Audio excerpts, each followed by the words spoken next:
जय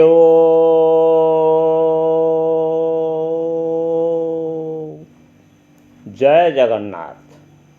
नीलाभ्रनिंदि सुमनोहर दिव्यमूर्ति नीलारविंदनयनो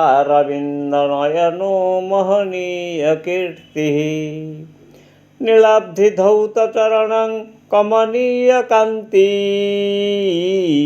नीलाचलाधरपति वितनोतु शांति वृंदार वृंदपुट भेदन भेदनाद्रि तुंगांग शृंग जनिकेतन केतनाग्रम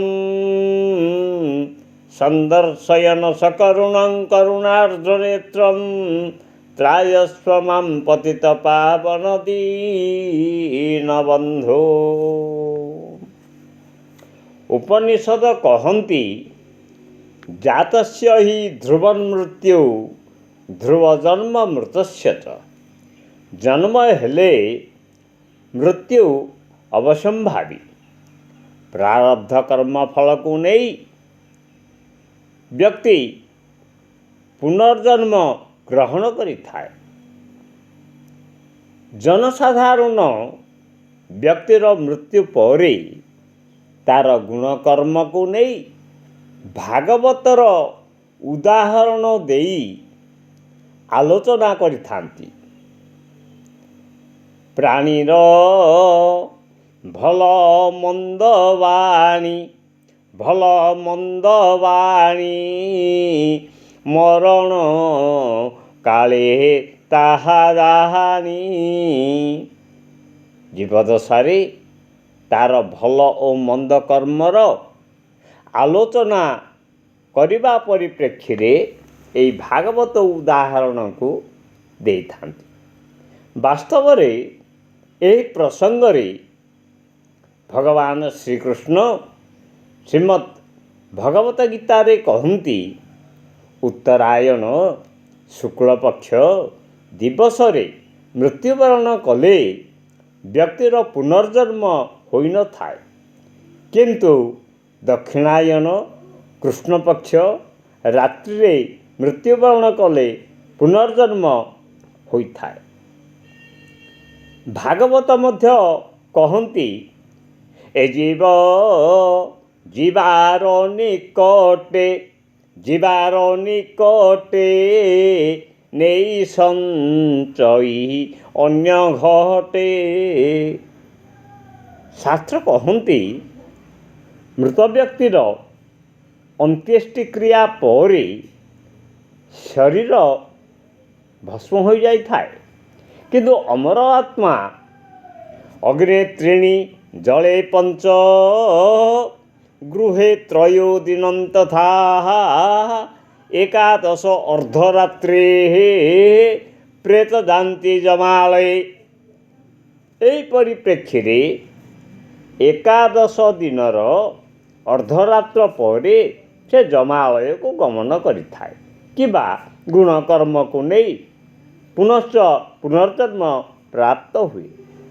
कथित अच्छी आमर एक वर्ष समान पितृलोकर एक दिन अर्थात 12 मास समान 24 घंटा, एक मास को 2 घंटा बा 30 दिन को 120 मिनिट।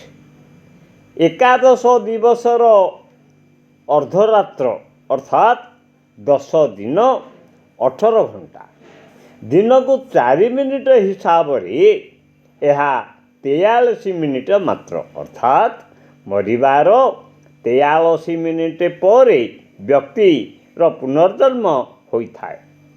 से जहा हेउना काहींकि व्यक्तिर जीवितावस्था 16 संस्कार होइथाए एवं मृत्यु परे मध्य मृताह 16 भेदरे 16 संस्कार करा जाइथाए। एभली भावरे व्यक्तिर जीवदशारे एवं मृत्यु परे 32 संस्कार करा जाइथाए। व्यक्तिर मृत्यु दिवस रे तिथि बार नक्षत्र को नहीं पुष्कर दोषर विचार करा जाए। एई तीनोटी तिथि बार नक्षत्र आदि ତିନୋଟି ଦୋଷ ଯୁକ୍ତ ହେଲେ ତାହା ତ୍ରିପାଦ ପୁଷ୍କର ନାମରେ ନାମିତ। ଦ୍ୱିତୀୟା ସପ୍ତମୀଶ୍ଚୈବ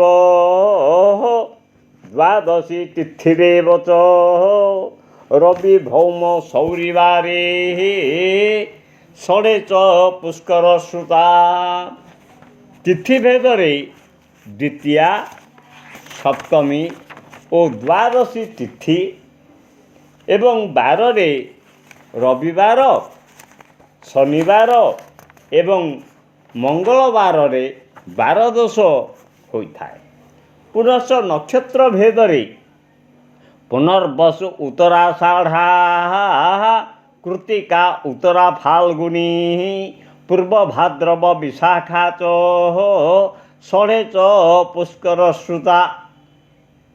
ଅର୍ଥାତ୍ ପୁନର୍ବସୁ, ଉତ୍ତରାଷାଢ଼ା, କୃତ୍ତିକା, ଉତ୍ତରା ଫାଲ୍ଗୁନୀ, ପୂର୍ବ ଭାଦ୍ରବ ଆଉ ବିଶାଖା ଆଦି ଷଟ ନକ୍ଷତ୍ରରେ ମୃତ୍ୟୁବରଣ କରିଥିଲେ ବ୍ୟକ୍ତିର ନକ୍ଷତ୍ର ଭିତ୍ତିକ ପୁଷ୍କର ଦୋଷ ହୋଇଥାଏ। ଅତଏବ ମୃତ୍ୟୁ ଦିବସରେ ତିଥିବାର ନକ୍ଷତ୍ର ଅନୁଯାୟୀ ଏକ ପାଦ, ଦୁଇ ପାଦ ବା ତିନି ପାଦ ପୁଷ୍କର ଦୋଷ ହୁଏ। ବାର ଦୋଷ ଏକ ପାଦ, ଫଳ ହେଲା କୃଷିହାନି। ତିଥି ଦୋଷରେ ଏକ ପାଦ, ଗୋଧନ ହାନି ଏବଂ ନକ୍ଷତ୍ର ଦୋଷରେ ଏକ ପାଦ, କୁଟୁମ୍ବ ହାନି ଘଟିଥାଏ।